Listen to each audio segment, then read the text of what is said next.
welcome. Thank you for joining me at What Else?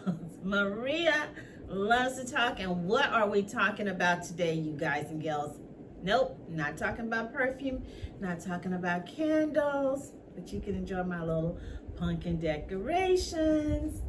I'm talking about a continuation of the Greyhound bus. People who are traveling or stopped or went to the bus and haven't been seen or missing.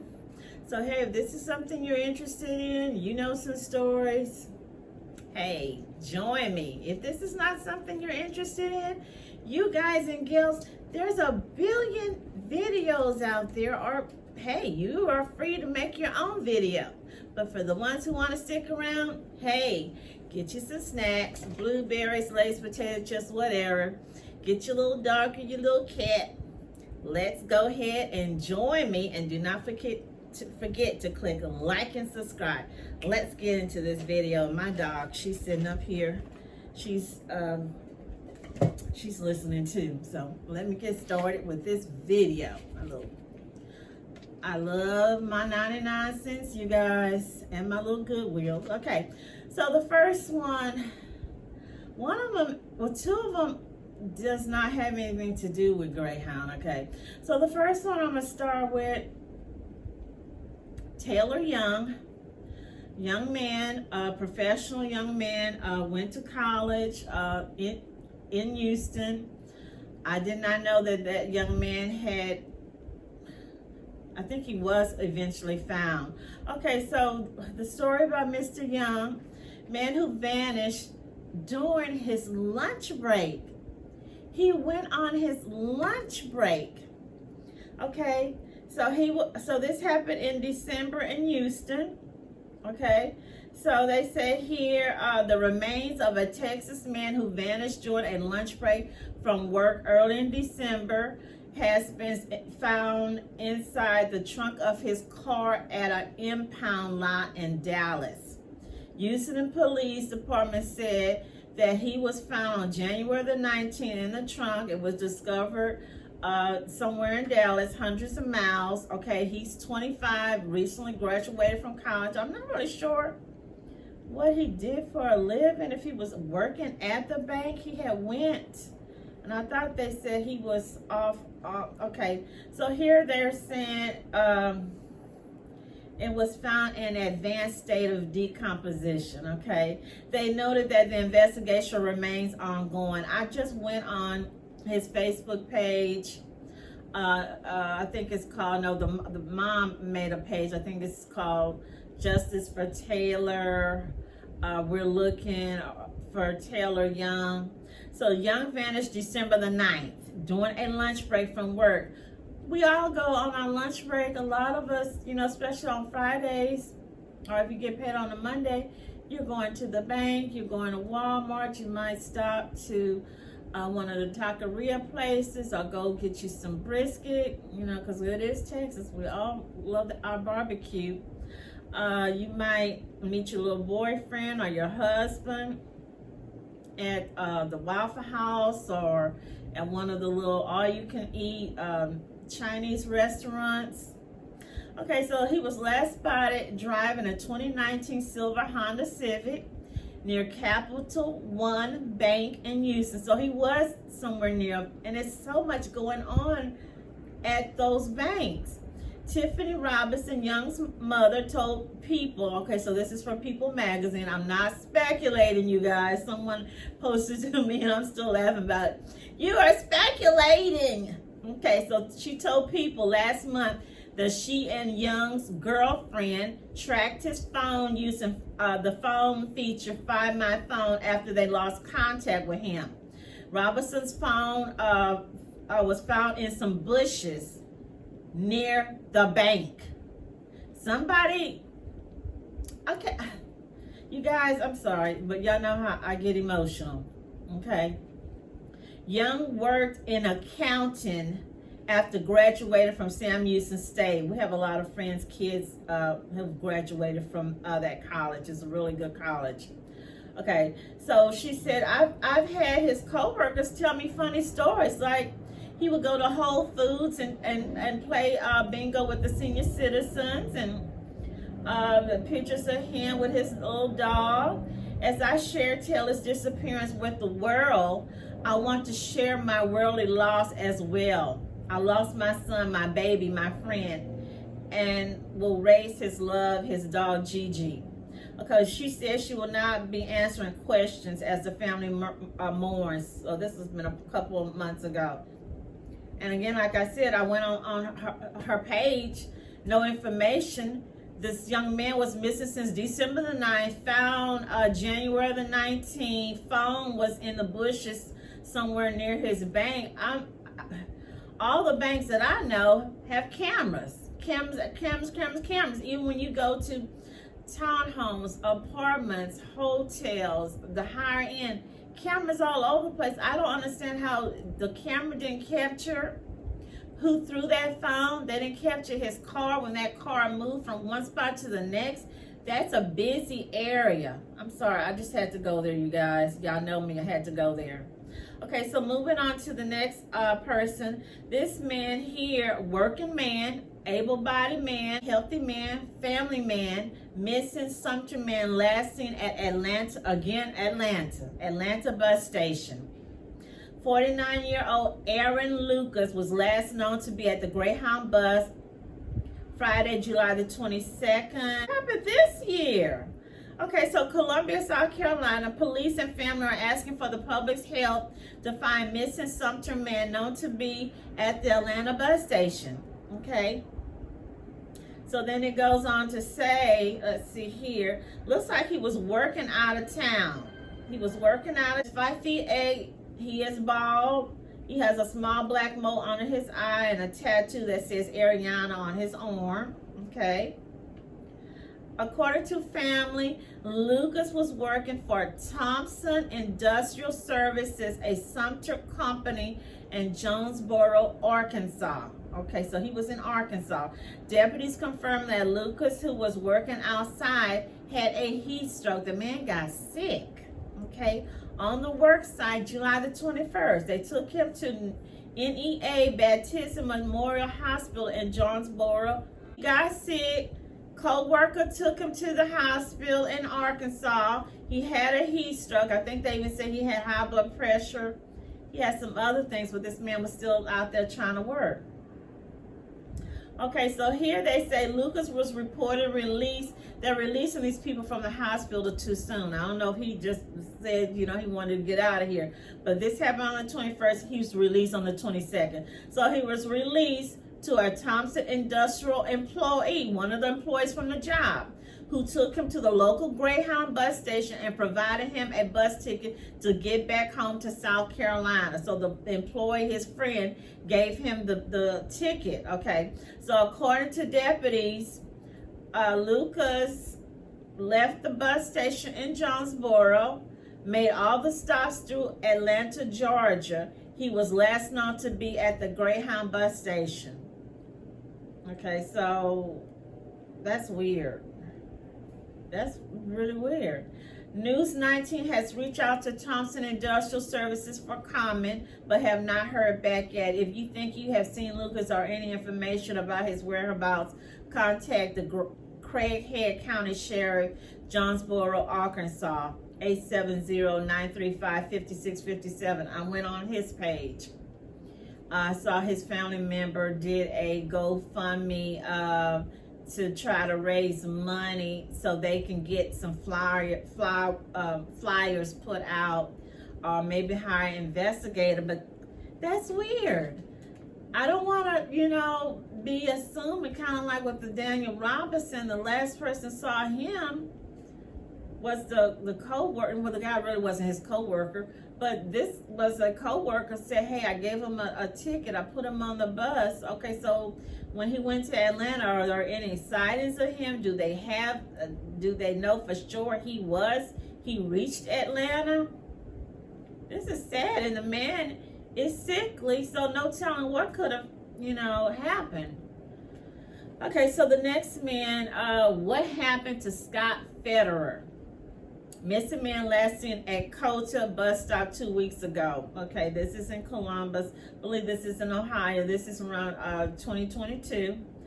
Oh, another older man. It has been 2 weeks since Scott Federer walked out of Mount Carmel East Hospital, boarded a number 10 bus, and disappeared. So he wasn't on a Greyhound bus. He was just on a regular bus.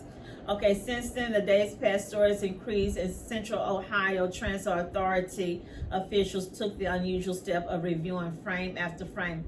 Going back to Mr. Lucas, why haven't the companies, same thing with Daniel Robinson, same thing with the other guy, Terrence Woods, why haven't this company reached out to the family? Why haven't they put out any money? Have they donated any money? I mean, this man was working on your site at your company. You know, it's just weird how these companies don't really give a care about these employees. Okay, so going back to Mr. Federer, Columbus police are investigating and released a bulletin describing Federer as 5 feet 9 inches tall, 150 pounds, last seen January the 12th, wearing gray sweatpants. His husband, Stephen Liddick, said Federer, 52, of Canal, Winchester, was a Mount Carmel East, that he was at the hospital. So again, another middle-aged man got sick. This man here, and again, I'm not speculating, okay? It says right here, he's a recovering alcoholic that had been treated at the hospital, had been diagnosed with COVID-19. That COVID-19, I'm telling you, I won't sound messy. I'm thinking about how Gail said, I mean, the corona, the canola, the coronta. I mean, she taking people out. She is really taking people out. Okay, so here they say, Liddick said he had ordered a ride for Federer for a Uber, but his husband was released 2 hours earlier than expected. The two spoke on the phone, and Liddick said that Federer seemed confused and may have been lost in the hospital. Federer called Lydia back and told him someone from Mount Carmel security staff would take him home. When Federer didn't arrive home that afternoon, Liddick said he called the hospital and found out that someone in the security had given his husband a bus pass and put him on the bus. Mount Carmel declined to comment, okay, for privacy laws. I hate when these hospitals say, oh, privacy laws, we can't, you know, we can't say anything. For privacy laws, we can't say anything. So, getting back to this man here, Scott Federer, he was eventually found, and poor thing, this is what happened to him. Body of man missing since January after leaving hospital, found near car dealership. So what had happened to Mr. Scott? Friends and families of Scott had held vigils. 52-year-old man, January the 12th, against the advice. So he went ahead, and again, hey, the hospitals can't make these people. They're grown, okay? I see the families trying to sue the hospital. If they tell these people, hey, you need to stay another day, or you need to stay 2 more days, and the person like, you know, hey, I got to get out of here, I want to get out of here, they have to let them go. Okay, so they said Federer was found dead Monday in a rocky ditch near 3900 West Broad Street. The address corresponds to the Mark Wahlberg Chevrolet. Do the actor Mark Wahlberg have a Chevrolet place in Columbus? Okay. David somebody, I can't pronounce his name, Kotarski, co-owner of the dealership, said a vendor spotted the body while inspecting vehicles on the lot. The coroner identified him by his fingerprints. So what had happened, they said it looked like they had him on footage. He had went to a grocery store last seen January the 12th. He was inside Giant Eagle Grocery with security footage showing him walking around the store. Leroy said the cause of death has not been determined. A longtime friend, she knew him for 5 years, said he died of hypothermia. So what he did, what it looked like, I think I read in another story, he was walking around the dealership and fell, I'm gonna say allegedly, down an incline, because when the man went to look They said they had saw him down there. He didn't know what it was, but he was down. He had fallen down. So that's tough. But that's what had happened to him. So it wasn't foul play at the bus station or the Greyhound. The next crazy story: grand jury indicts suspects accused of trying to abduct woman at the RTA station. Now this is somewhere in Cleveland. Two men. So what had happened with this was a woman. They said here April the 3rd. This chick, young woman, I forgot how old they said she was, 22. 3 o'clock on a Sunday. They're doing all this evil on a Sunday. They said a man approaches her.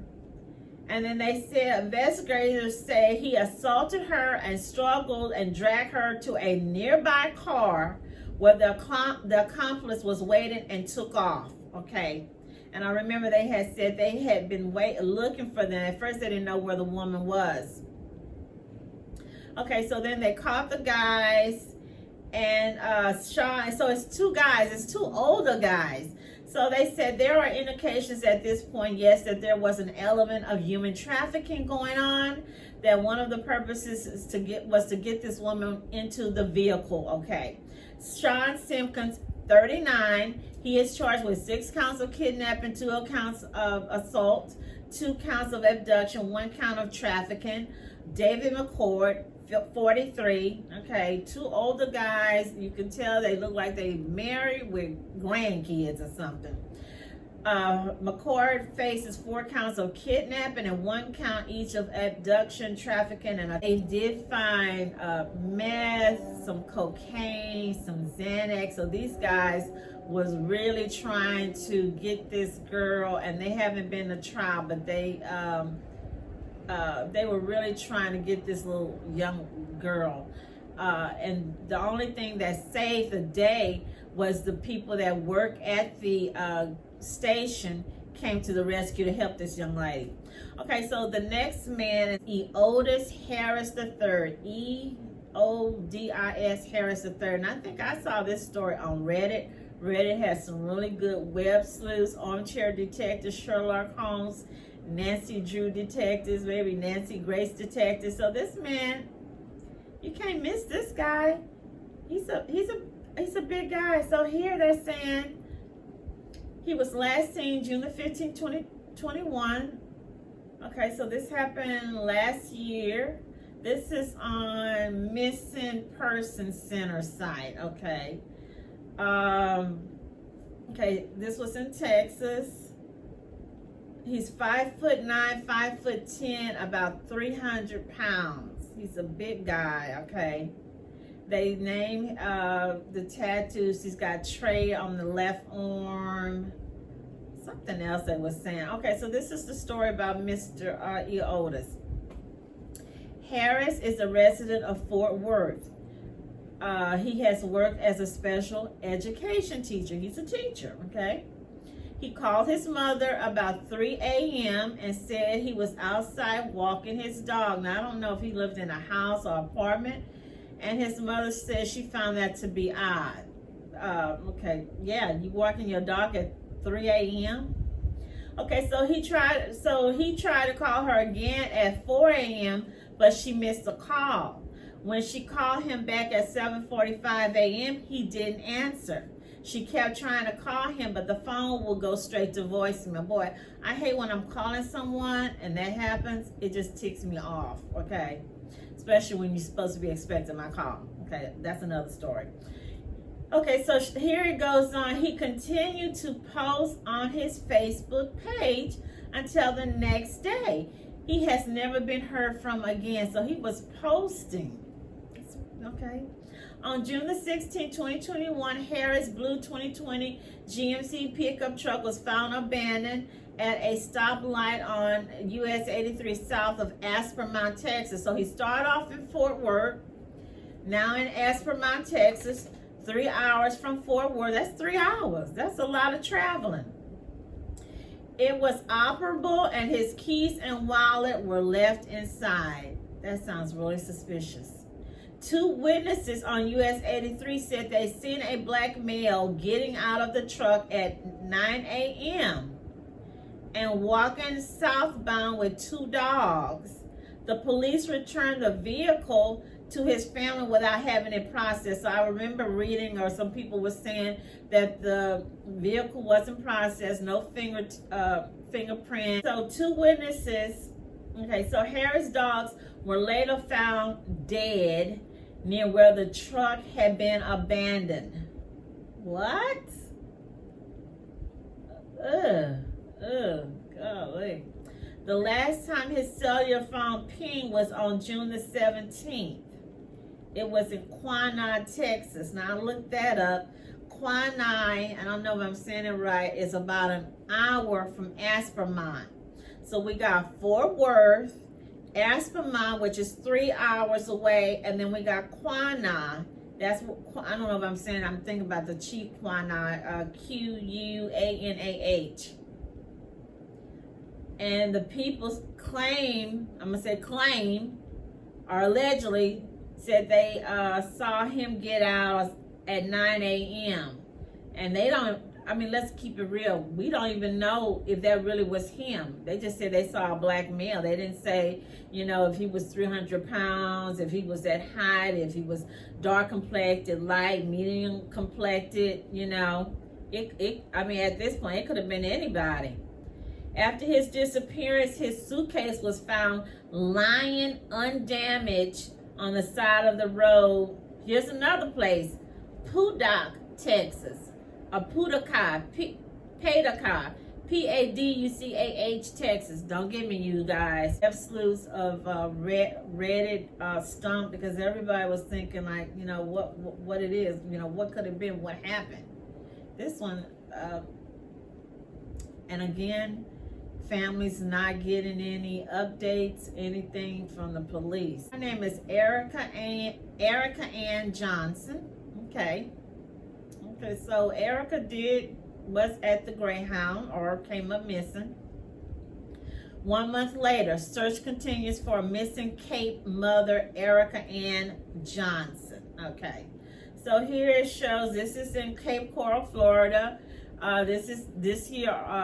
This was written up in August 2022. It has been close to 1 month since 36-year-old Erica Ann Johnson went missing without a trace. Cape Coral police are continuing their search and addressing speculation circulating online. So something circulated online.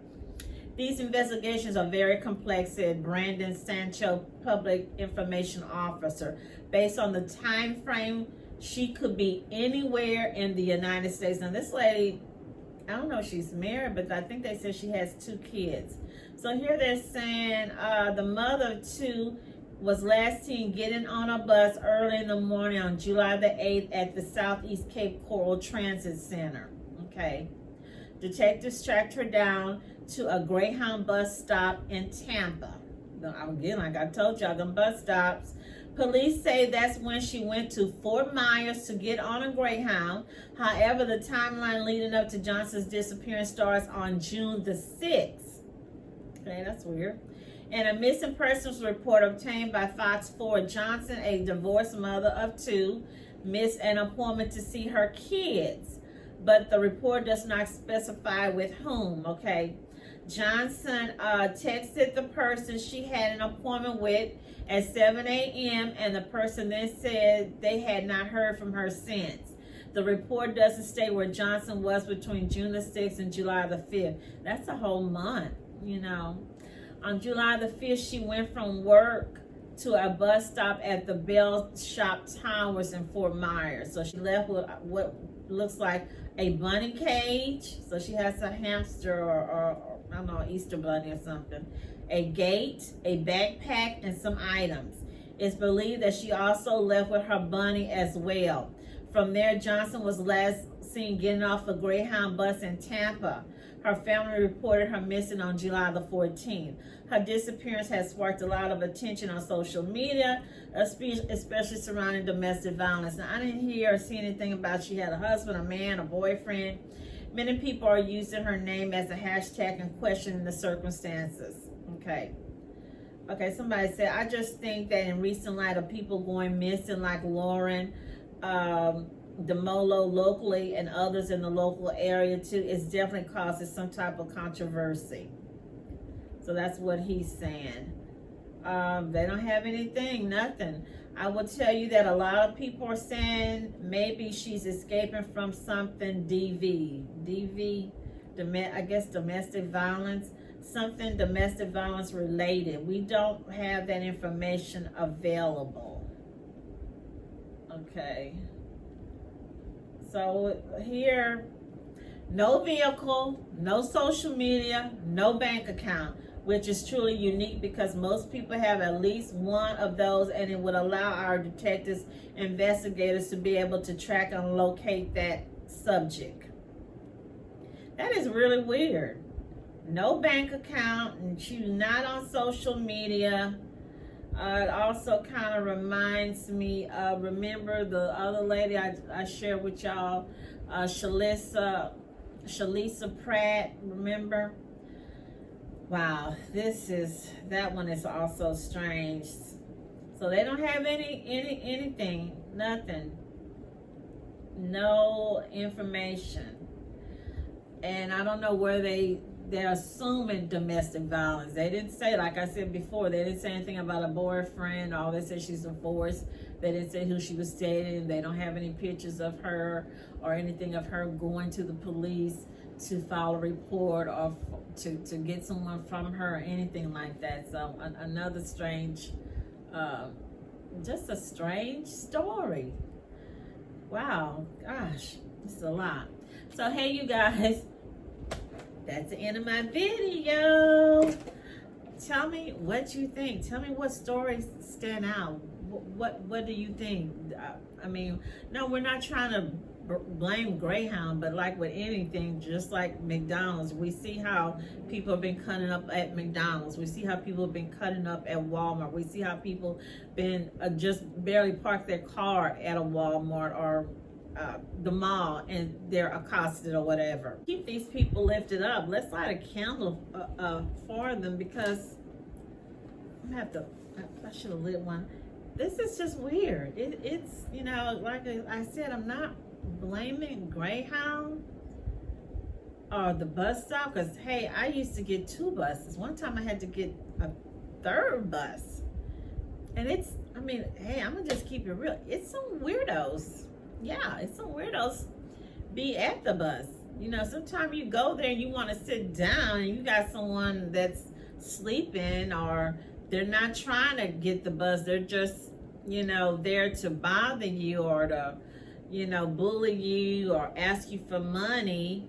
And then you've got, you know, especially when I was younger, you have dudes or men passing by in their cars or truck trying to whistle or blow or pick you up or whatnot. So it's just a lot of weird stuff just at a regular bus stop. And then again, you know, imagine a Greyhound. But going back, we don't expect grown, healthy, able-bodied men to just go whooped, missing from the job site, missing walking home, missing just going to the store to get milk.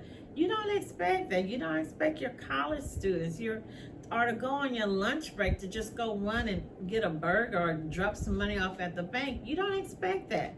So hey, keep these families lifted up in prayer and support, because I am a firm believer what goes around comes around, what goes up must come down, and what's done in the dark must come to the light. So hey, leave me those comments, stay healthy, blessed.